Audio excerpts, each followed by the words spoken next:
नमस्कार दोस्तों, क्या आप जानते हैं इंडिया की सबसे पावरफुल वुमेन माने जाने वाली सोनिया गांधी को भी नेपाल के सबसे पवित्र मंदिर पशुपति नाथ मंदिर में एंट्री डिनाई कर दी गई थी। पावर और पोजीशन होते हुए भी टेम्पल का दरवाजा उनके लिए बंद था। आखिर क्यों?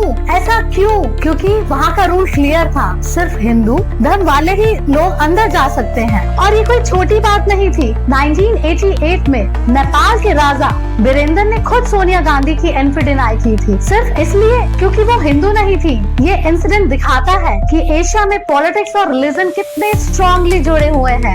आज इसी कॉन्टेक्स्ट में हम वर्ल्ड मैप पर देखेंगे नेपाल, श्रीलंका, बांग्लादेश की पॉलिटिक्स और इकोनॉमी का कंपैरिजन। जब जनता सड़कों पर आती है तो सिर्फ वो गुस्सा नहीं होती, ये डेमोक्रेसी की रियल परीक्षा होती है। क्या नेपाल का प्रोटेस्ट सच में जेनजी का वॉइस है या फिर CIA और चाइना जैसे फॉरेन पावर्स इसे मैनिपुलेट कर रही हैं? आर्टिकल 61 से पार्लियामेंट डिसॉल्व करना डेमोक्रेसी बचाना है या डेमोक्रेसी को खत्म करना? नेपाल में हामी नेपाल नाम का यूथ नेटवर्क करप्शन, नेपोटिज्म और सोशल मीडिया बैन के अगेंस्ट खड़ा हुआ है। इंटर्न पेरेंट बनी सुशीला केरकी नेपाल की पहली फीमेल जस्टिस है, लेकिन कंट्रोवर्सी ये है कि उनके हस्बैंड दुर्गा प्रसाद सुवेदी का नाम 1973 के विराटनगर प्लेन हाईजैक से जुड़ा हुआ है। उस हाईजैक वाले प्लेन में बॉलीवुड एक्ट्रेस माला सिन्हा भी थी। इस हाईजैक का मेन एम था नेपाल राष्ट्रीय बैंक का पैसा लेकर मोनार्की के खिलाफ पॉलिटिकल स्ट्रगल करना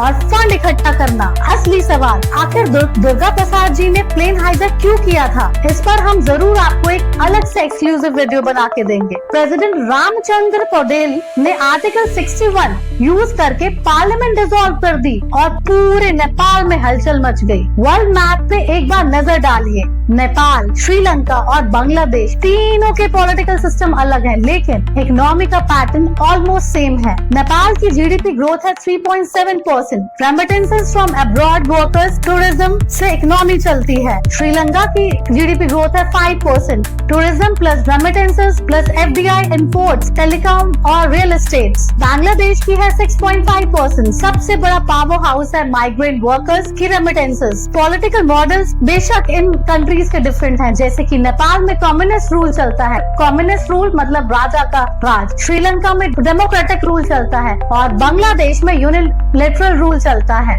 बट इकोनॉमी के बैकबोन का एक ही फॉर्मूला है, remittances plus tourism plus FDI। Sri Lanka में बहुत बड़ा रिवॉल्ट हुआ जिसने पूरे राजपक्ष फैमिली को हिला दिया। इन्फ्लेशन, करप्शन और फॉरेन डेब्ट ने जनता को सड़क पर उतार दिया। बांग्लादेश में स्टूडेंट लीडर नाहिद इस्लाम ने कोटा, पेंशन और बेरोजगारी के खिलाफ जोरदार प्रोटेस्ट किया। नेपाल, श्रीलंका, बांग्लादेश सब जगह एक ही पैटर्न है, angry youth, corrupt government, economic crisis और hidden foreign funding. Funding sources suspicious है। NGOs, crypto, social media donations. CIA ने इन प्रोटेस्ट को कलर्ड रिवॉल्यूशन बनाने की कोशिश की है। चाइना अपने बेल्ट और रोड इनिशिएटिव से पकड़ बनाना चाहता है। प्रोफेसर GD बख्शी साहब ने बोला, नेपाल का गुस्सा असली है, लेकिन CIA जैसी पावर इसे अपने हिसाब से खेल रही है। उन्होंने याद दिलाया कि राजीव गांधी, सोनिया गांधी के टाइम से नेपाल इंडिया फॉरेन पॉलिसी का सेंट्रल हिस्सा रहा है। इंडिया और नेपाल का रिलेशन सिर्फ बॉर्डर का नहीं, तो यह कल्चरल रिलीजियस बॉन्ड भी है। कभी एनर्जी प्रोजेक्ट्स, कभी बॉर्डर डिस्प्यूट। रिश्ते बनते भी हैं और बिगड़ते हैं, लेकिन दोनों कंट्रीज को सतर्कता बरतनी पड़ेगी। और याद रखिए, 1988 में किंग वीरेंद्र ने सोनिया गांधी को पशुपति नाथ टेम्पल में एंट्री बंद कर दी थी।